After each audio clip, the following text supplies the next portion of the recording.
बड़ी बहन पूनम अपनी छोटी बहन पिंकी को मनाते हुए बोलती है कि देखो बहन, हम लोगों की घर की स्थिति बहुत ही खराब है और तुम्हें भी हमारे साथ गलत काम करना पड़ेगा, क्योंकि मैं भी गलत काम कर ही रही हूँ। तो मैं तुम्हें प्रोटेक्ट करूंगी और माता पिता को ये पता भी नहीं चलेगा कि हम दोनों गलत काम करके पैसे को घर पर लेकर आते हैं।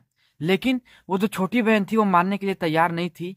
धीरे धीरे कैसे भी कर कर वो जो पूनम है वो अपनी छोटी बहन पिंकी को मनाने की कोशिश करती है और वो मान भी जाती है।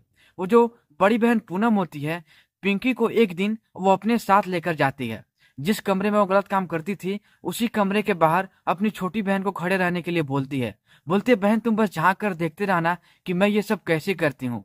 अब उसकी जो बड़ी बहन पूनम थी वो अपनी छोटी बहन पिंकी को दरवाजे पे ही रहने के लिए बोलती है और तभी वहां पे एक कस्टमर आता है और फिर उसके साथ वो पूनम सारी रात ये सब सारी चीजें करने लगती है।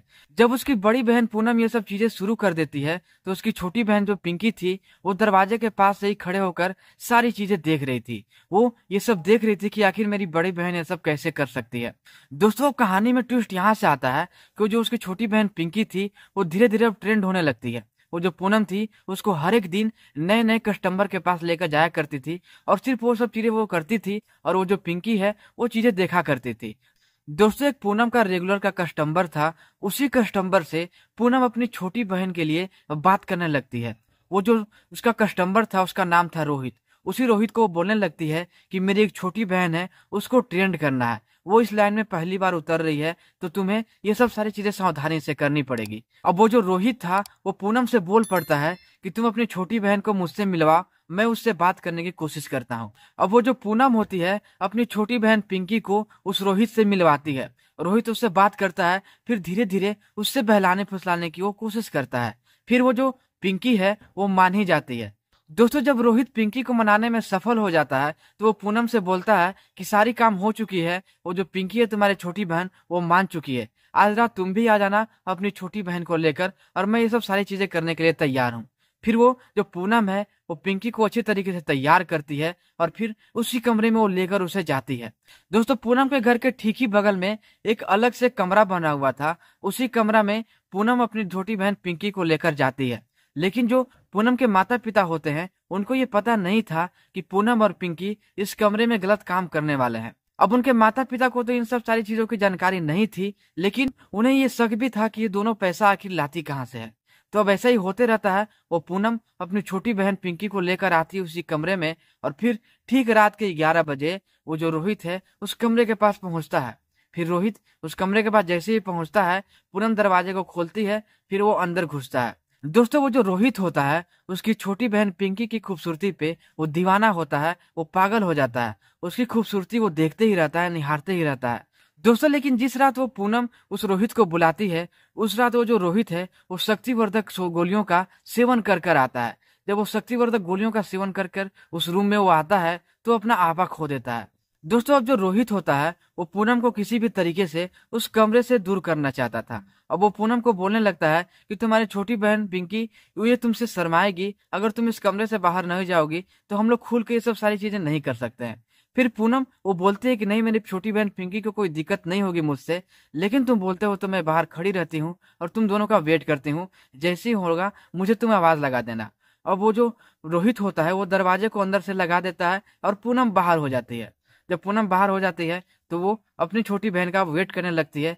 धीरे धीरे 1 से 2 घंटे हो जाते हैं, लेकिन तब तक भी वो रोहित उस कमरे से बाहर नहीं निकलता है।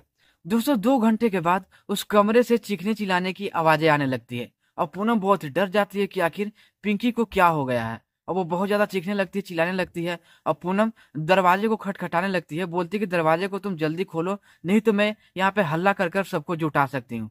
तो वो जो रोहित है वो तो उसकी बात को नजरअंदाज करते हुए ये सब सारी चीजें करने लगता है, मानो उसको कोई फिक्र ही ना हो। दोस्तों, पूनम बहुत ही टेंशन में हो जाती है, वो बेचैन हो जाती है क्योंकि उसकी छोटी बहन का ये फर्स्ट टाइम था और उसको बहुत ही ज्यादा टेंशन लिया हुआ था कि कहीं उसके साथ ऊंच नीच ना हो जाए। दोस्तों, पूनम बहुत ही लाचार हो जाती है, वो दरवाजे पे ही खड़े होकर रोने लगती है और लगातार दरवाजे को खटखटाती है, लेकिन दरवाजा था कि रोहित खोलने के लिए तैयार ही नहीं था।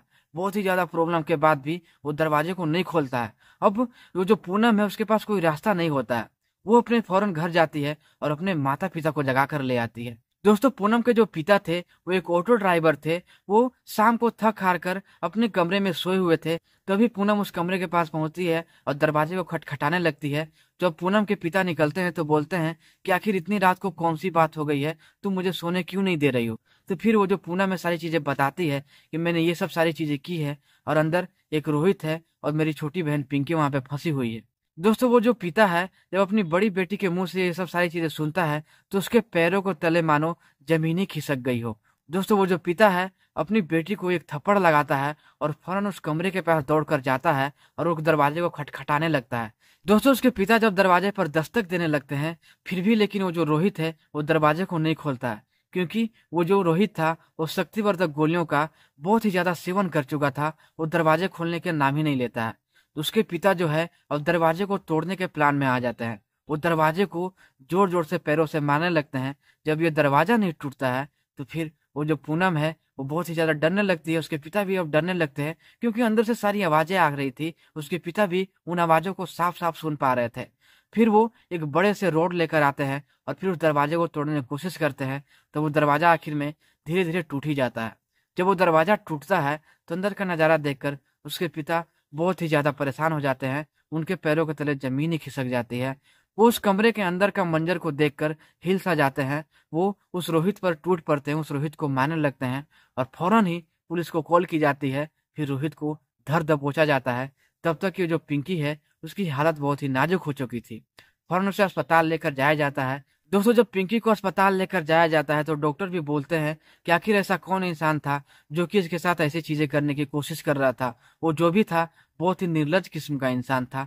फिर उसके बाद ये जो उसके पिता हैं उसको फौरन ही अरेस्ट करवाते हैं। रोहित अरेस्ट होकर चला जाता है।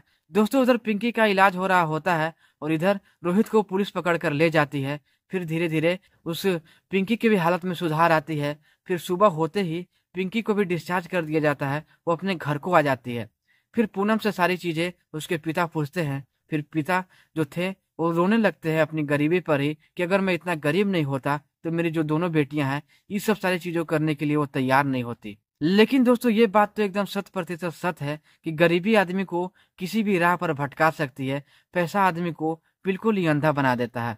लेकिन वो दोनों बेटियों का गलती भी नहीं था।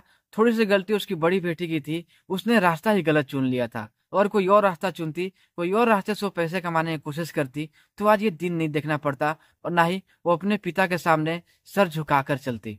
तो दोस्तों यही कहानी थी बंगाल की, पश्चिम बंगाल की। तो दोस्तों इस वीडियो के बारे में अपनी राय में कमेंट में जरूर से शेयर कर देना। तो इस वीडियो को यहीं पे खत्म करते हैं। मिलता हूँ किसी ऐसी नई कहानी, नई स्टोरी के साथ। तब तक के लिए अपना ध्यान रखिए, सेफ रहे, सतर्क रहे और अपने घरों में ही रहें।